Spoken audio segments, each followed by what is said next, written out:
Então, de novo, são momentos, são interesses e histórias que a gente tem que preservar.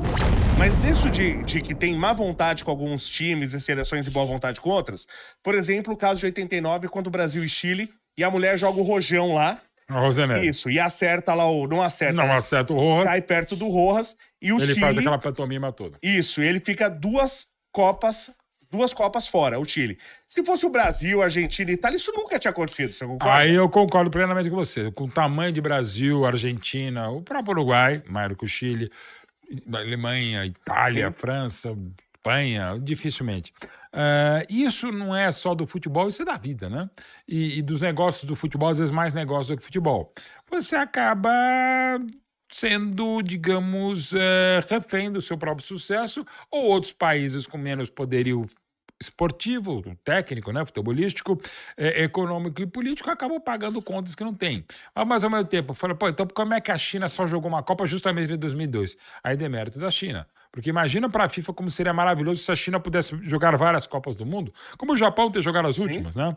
Em países de grande torcida e grande Até dinheiro, a por exemplo, o Índia, México, né? exato, Índia. Aliás, a Índia tem uma história legal também na Copa Que a de Índia, eles 50. gostam de cricket, né? Eles não Muito. gostam Futebol, ainda acho que é o terceiro ou quarto. Mas você sabe que a Índia só não, a Índia estava classificada para jogar a Copa de 50 aqui no Brasil. Sabe por que eles não vieram? Por quê? Porque eles jogavam na Índia descalços. E os jogadores da seleção não queriam. Para jogar uma Copa do Mundo, você precisa estar de chuteira. Claro. Os jogadores da Índia falaram: não vamos botar chuteira, e não vieram. A Índia não veio para a Copa de 50 no Brasil porque os jogadores não quiseram jogar de chuteiro. Pode parecer algo prosaico, não deixa de ser, mas é fato. A Índia não veio para a Copa porque não quis jogar de chuteiro. Mas aconteceu há pouco tempo com uns jogadores, não lembro de qual seleção da África, que eles queriam jogar de camiseta regata. Acho que era Camarões mesmo. Isso, aí não E deixaram. não deixaram, ficaram bravos, tá? Mas assim, E eles pintaram as mangas de preta, né? Pra parecer que era regata. daí é questão, eu acho uma filigrana de uniforme, então eu não veria problema algum com o jogador atuar de regata. Mas enfim, e as coisas vão mudando, né? Por exemplo, tinha gente quando o Zete, grande Zete, um dos próximos livros, começou em 92 a jogar de calça de agasalho, digamos assim, né? Tinha gente que queria proibi-lo, aqui mesmo no Brasil. Não, porque fere o uniforme. Se você for ver na época a regra que trata do uniforme, das 17 regras do futebol, não deixava de ter lógica, mas a interpretação muito draconiana, muito em cima do texto da linha. Indo Quase contra até a ideia bíblico, do. né? Exato. Quase indo contra a ideia do legislador, que é fazer a coisa mais fácil, né? Mas, de novo, isso é questão da hermenêutica, da interpretação da regra, do jogo, das leis, enfim. Acho que tudo que a gente puder simplificar, melhor. E num futebol espetacularmente maravilhoso, numa atividade maravilhosa como o futebol, eu acho que uma das tantas coisas que o futebol nos dá e talvez expliquem alguns dos fascínios do esporte, desse esporte especificamente, é que o futebol, na maioria dos esportes, você tem um vencedor e tem um perdedor, ponto. O futebol, ele te dá, de um modo geral, a possibilidade da terceira via, que é do empate. E se a gente pensar hoje, nessa segunda-feira, 11 de agosto, né? Dia do direito aqui no Brasil. Se você pensar, a gente fizer um balanço ao final de cada dia, a gente vai ver que a gente muito mais empatou do que ganhou do que perdeu. Nossos dias são muito mais 0x0, 1x1, 7x7, do que um 2x1 para nós ou um 7x1 para eles. Então acho que o futebol nos ensina isso, a pegar e falar, ok, não deu para ganhar, também não perdemos, ok. Dessa vez o empate em casa tá bom, às vezes o empate fora não é tão ruim.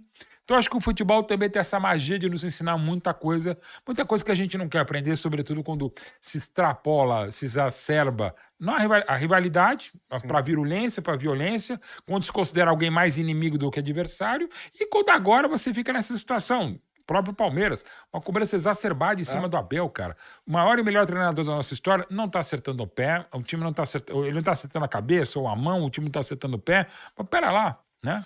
E aí fica deplorável, porque infelizmente nesse país onde não se preserva, não se resgata, não se conta a história, a gente acaba ficando refém de um presente muitas vezes vazio, né? Essa história, essa frase deplorável que a gente tem no Brasil, quem vive de passado é museu, é horrorosa. Não, quem vive de passado é quem tem história. A história bárbara que tem o Abel, a história bárbara do maior campeão do Brasil, que é o Palmeiras, a gente joga no lixo, os próprios palmeirenses. Aí tem outro lado que o Abel fala, pô, não precisa. Ele não fala, pode até pensar, mas ele não falou. Mas muita gente no futebol, em outras áreas de atividade, falam que você não precisa provar mais nada pra ninguém. Velho, você precisa. todo mundo precisa. Talvez você não deva ser tão cobrado, as Sim. metas tão cobradas, vão ter que atingir isso aqui, esse patamar. Mas, pô, você precisa provar. A gente está aqui, claro, estamos aqui conversando pela nossa história, mas também pelo presente. E tentando não planejar o futuro, mas falar alguma coisa, ou deixar alguma coisa para o futuro. Agora, toda hora a gente está falando. Eu posso, sei lá, estar fazendo um trabalho legalzinho, bacana, respeitável, mas eu posso vir aqui e falar um monte de bobagem, e às vezes essa bobagem fica mais do que os meus 35 Sim. anos. Posso falar. E a gente faz bobagem, com a idade a gente vai fazendo mais bobagem ainda. Embora a gente fique mais experiente, a gente não entre algumas tretas, algumas brigas, a gente, até por estar muito exposto, a gente fala bobagem. E aí o resultado fica exposto, e às vezes uma bobagem, quantas vezes eu já não recebi, ou já não li, não só para mim, mas para outros colegas, e não só da minha área, eu falei, eu até gostava desse cara, hoje ele só fala M. E já vi muito, já li, não deixa de ter alguma razão, mas ao mesmo tempo, cara, é muito cruel. Sim. Né? Quer dizer, aí você joga 35, 43, 20 anos de profissão por um erro.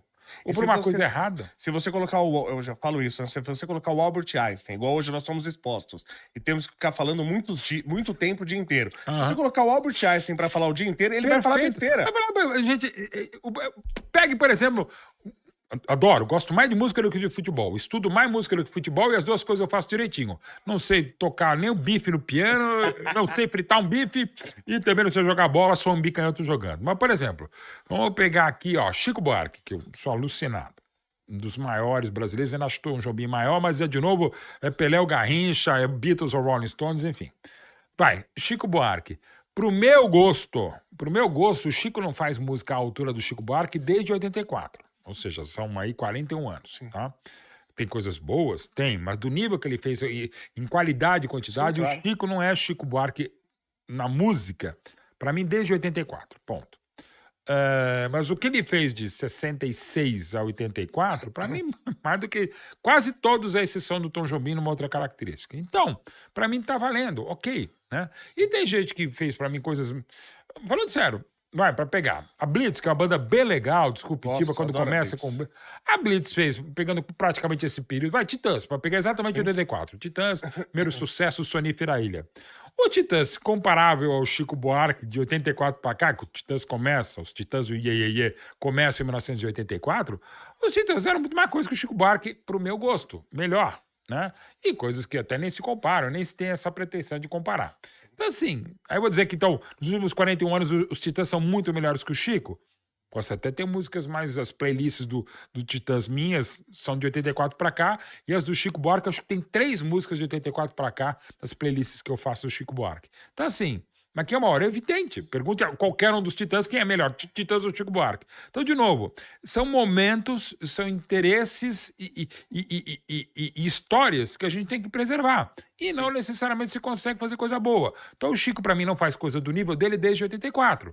Agora, o que ele já fez antes, tá valendo. Então, nessa coisa do Einstein, eu por aí também. Mas você não acha que a gente no futebol preserva muito? Por exemplo, o Buffon, ele falou há pouco tempo que precisava aumentar o tamanho do gol. Claro que ele só falou isso depois que ele deixou de ser goleiro. Ele não é Enquanto bom. ele era goleiro, ele não Ele queria não é que bom. aumentasse o tamanho do gol. Mas do nível dele, ele ia defender do mesmo jeito. Mas pra mim, duas coisas que se precisava mudar. Um, precisava aumentar o tamanho do gol, porque o gol é muito caro no futebol. Então, um erro, que sai um gol, acabou e definiu o resultado. sim. Aliás, os americanos, eles brincam muito com isso. Você falou do Isso. 0-0, que fala, pô, vocês ficam 90 minutos assistindo um jogo que não acontece nada. Nada. Porque não Mas sai tudo um bem. gol. Vocês ficam 3 horas fazendo um jogo que ninguém entende que porra nenhuma que é o beisebol. Mas tudo bem. 3 0 a horas 0. quando é rápido. Quando é rápido. Às Melhor vezes- o barbecue no estacionamento do estádio do beisebol. Às vezes eram 6 horas. Verdade. Mas é que tá, pra mim, tinha que aumentar o gol Tá? e acabar o impedimento. Eu sou contra acabar o impedimento porque você cria uma pelada. Se você deixa o cara impedido, vai ficar 2 pirulão na frente do goleiro. Eu sou contra. Mas abre o jogo. Você abre o jogo. Abre o jogo, mas o privilegia jogo, o pra mim drible. você enfeia o jogo. Mas é uma Você grande acha? discussão, total. Eu acho que vai deixar mais bonito. Porque vai Não. privilegiar o cara do drible. Mas ao mesmo tempo você vai deixar o cara na frente do goleiro? Não, eu sou contrário. O impedimento eu sou bastante contrário. Aumentar o tamanho do gol acho possível, até pelo seguinte. E eu costumo exatamente fazer essa distinção e falando do Buffon, que é o maior goleiro que eu vi jogar. Aí o Neuer. O Neuer pra mim, é o segundo melhor goleiro que eu vi jogar e um dos 20 melhores zagueiros. Pra você ver, o Neuer é mais completo que o Buffon, mas como goleiro, eu prefiro o Buffon. E antes, eu prefiro o Dino Zoff, da Itália de 82. O Buffon tem um recorde até hoje de mais tempo sem tomar gol na Copa, Exato. né? O Buffon é um absurdo. Ah. Então, assim, por quê?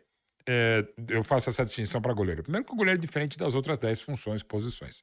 E segundo, porque pense, e aí não é só o atleta, é o ser humano. Sim. Quando se estabelece o 7,32 por 2,44, na média, isso no final do século XIX, a média de altura, não vou saber exatamente o número da humanidade, mas era tipo 1,60 alguma coisa. Sim. Hoje você pega um goleiro, já de algum tempo, no início dos anos 90 para cá. Tem 2 metros tranquilo. Pô, hoje um goleiro na base de um grande clube, um goleiro de um Flamengo, do Corinthians e tal, se você no goleiro não tiver com 13, 14 anos mais de 1,90 m, ele meio que vai ser dispensado. Sim. Ou ele é um Buffon, um gênio, ou ele não vai ficar, né? O goleiro hoje com 1,90 m tem que ser absurdo, eu tô falando já como profissional, 20, 21 anos, 19, enfim, para ser goleiro, porque hoje você quer esse Carlos Miguel que tá vindo pro Palmeiras, que era do Nottingham, jogou pelo Corinthians, o Carlos Miguel tem 2,4, mas 2,4 consegue pegar a bola no chão, né? Então, assim, mudou muito, né? Então, nisso, como evidentemente, se você pegar nos anos 70, o Emerson Leão, um dos mais completos goleiros, o Leão é um pouquinho mais baixo que eu, tem 1,86, é mais ou menos a mesma coisa. Seu Valdir, decano da preparação de goleiro, seu Valdir de Moraes, o Valdir tinha 1,71, 72, né? Mas tinha uma colocação, uma inteligência plena para fechar o ângulo e tal. Você compara o seu Valdir hoje com qualquer goleiro, não dá nem para um sub-10 ter a altura do seu Valdir, 1,70. Então, assim, e o gol é o mesmo, exatamente desde o final do século XIX. Aumentar o gol, eu acho plausível, tá? Ao mesmo tempo que tem um gasto econômico que acontece que você precisa pensar, tal, sim, né? Que não é problema pro tamanho que tem o futebol, né? Mas a gente tem que pensar que tem Série A, Série B, Série C, na Tanzânia, e tem um monte de coisa tal. Mas não é tão absurdo assim. Mas eu sou, por hora, frontalmente contrário a acabar com o impedimento. Eu sou contra. E também sou contra arremesso lateral com o pé também. É que você viu, porque o impedimento, a princípio, era pro cara não levar vantagem. Sim. Aí você vê lá os lances que o cara tá na mesma linha, a unha dele tá... Ele mas não aí, levou vantagem. Concordo contigo. E outra coisa, aí já é um erro desde que temos o VAR em 2018. Já devia acabar com a mesma linha no VAR. Ou seja, ser um negócio quando é o corpo inteiro. Sim, tá na vantagem mesmo. Claro que ainda vai ter uma trava de chuteira em algum determinado lance que vai estar aqui, mas vai ser minimizar a dúvida e, sobretudo, dar aquilo que o próprio legislador, a própria intenção da regra, você lembra, no metade dos anos 90, era assim, qual era a orientação para o bandeirinha, para o assistente? Na dúvida, deixa o jogo seguir. Sim. Agora, ao contrário. Hoje é o contrário. Você anula vários gols ou possibilidades de gols por conta de milímetros e por linhas mal... Não é que a linha é mal traçada. Você, muitas vezes, não tem condição tecnológica de ter o frame correto. Sim. Então fica tudo errado ou não está tão certo como deveria ou como vai ser a partir do ano que vem, ufa, pelo menos no Brasil, com impedimento semiautomático. Conheça a Quant Fury, a corretora global que eu faço os meus investimentos. Dentro dela você consegue comprar Bitcoin, ações americanas, ETFs, criptomoedas e tem mais de 2.000 ativos para você estar investindo. Lembrando, ela é taxa zero. Tem o cupom aqui do canal Tubarão e tem um presente para você. Eu deixei o link na descrição.